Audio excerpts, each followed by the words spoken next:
All right, I got the Hummingbird single plus hammock because it's cold outside, and actually the funny thing is I'm kind of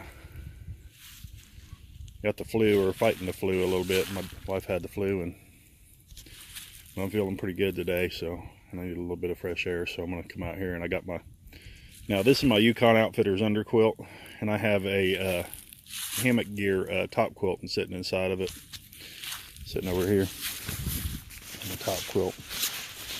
But I've got an underquilt ordered. It'll probably be in about 5 or 6 weeks, but I've been using this Yukon underquilt for a long time, and it does really decent, especially down into the 30s. I've not had any issues with it.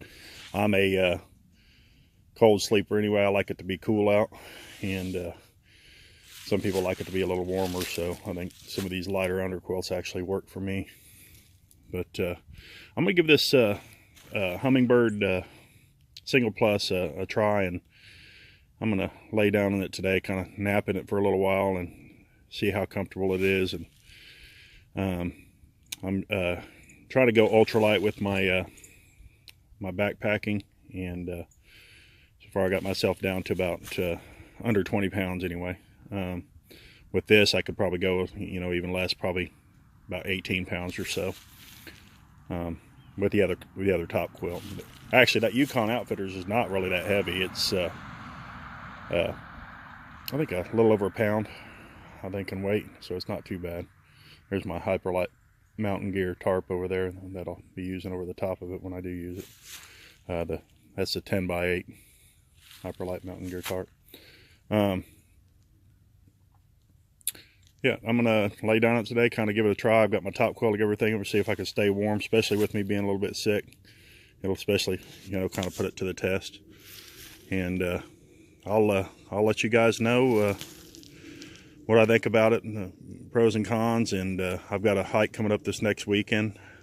Hopefully I'm not too sick to make, but I think I'll be over the sickness before then. So I'm going to do 20 miles. I'm going to take this with me. That's why I wanted to try it out today, to make sure that it's as tough as Hummingbird says it is. And it's pretty lightweight gear. It has a little bit of stretch to it. I did notice that, but I think, you know, if you cross one leg in it, or you maybe even be able to sleep a little asymmetrical in it. I think I've laid down in it a little bit. But for the most part, if you guys want one of these days, I can do a setup gear for it. But it's kind of neat, you know. It's a little bit different. It's got these, instead of having carabiners or beaners, whatever you guys want to call them, it's got these little button hooks. I've got my underquilt attached to this loop too, not on the button hook, but down to the bottom of the loop. Got these little button hackles, I guess is what you call it. Soft hackle button, but instead of a soft hackle, it's a button hackle. Kind of a pretty neat deal. I think these I've got two different of their am steel, or whatever you're going to call it, whoopee sling strap deals. This one's the shorter one. I needed it for this set of trees is a little bit closer together, so I'm using that shorter one. And you can also wrap it too. You can wrap it around the tree and then run it back through the loop if you have to get yourself some length. I've seen people tie knots in them. I try not to tie knots in them. I just wrap them. Same thing over here. It's got the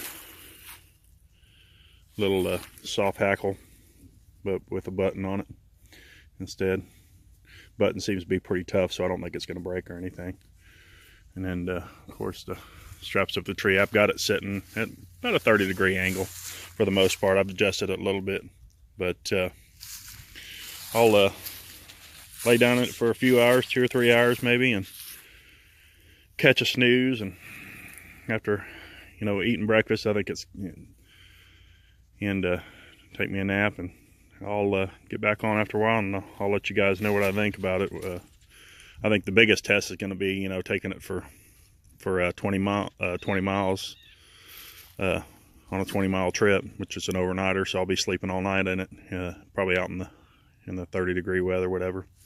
The hammock I usually sleep in is the War Bonnet Blackbird XLC, and I got the double layer, so it's a little heavy. It's if I remember right, it's 2.6 pounds or something like that, I think, or something like that, which is, I mean, for you know, your sleeping system, you know, your tent, whatever you want to call it, hammock, whatever you're gonna play with. So with my Hyperlight mountain gear is 10 ounces, and then you got the war bonnet at 2.8, so you're at 3.8. So that's about what a lightweight tent usually runs, unless you're going with some of these ultralight tents.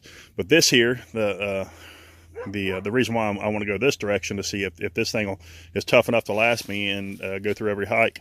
It's if I remember right, 7.6 ounces, and then these straps, these short straps, are 1.5 ounces for. I mean, I think that's for the set of them, so they're really light. So you're talking under 9 ounces for this whole setup right here.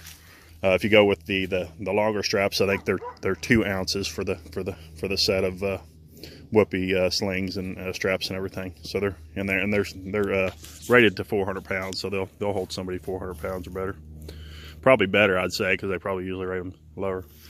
Anyway, I'm gonna try this because shoot, this right here will cut pretty over 2 pounds off my my hammock deal.